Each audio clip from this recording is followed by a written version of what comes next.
Let's talk about a practice called bulking up. This was very, very popular when I was coming up, when I was young, reading all the muscle magazines and trying to build myself up.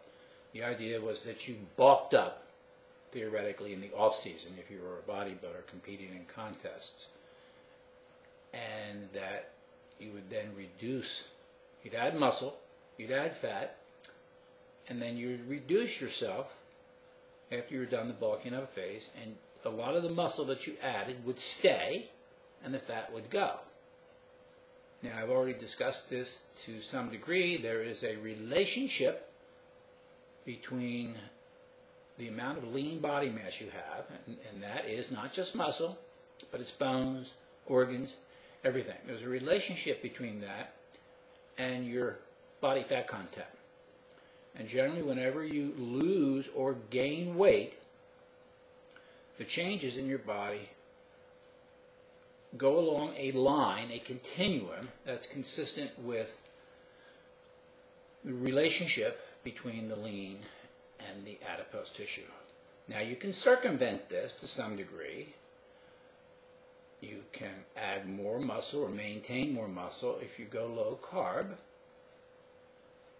and lift weights and build the muscle. That will change the expected line, the curvature of that line, and help you maintain a better balance. It took me a long time to learn that. A lot of body composition studies I had to do, stick myself in a tank of water, take the measurements, study all this stuff, and see what changes were actually occurring.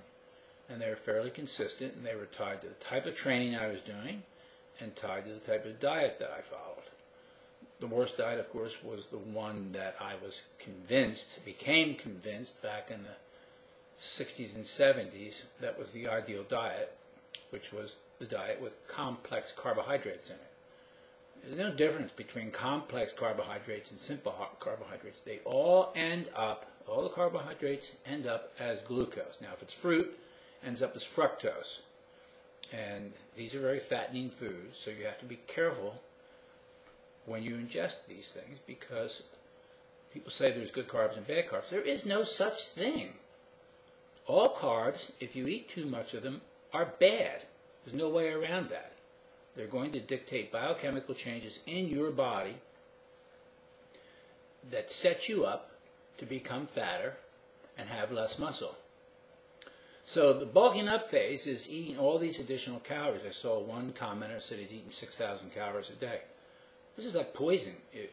It's so far beyond your caloric needs.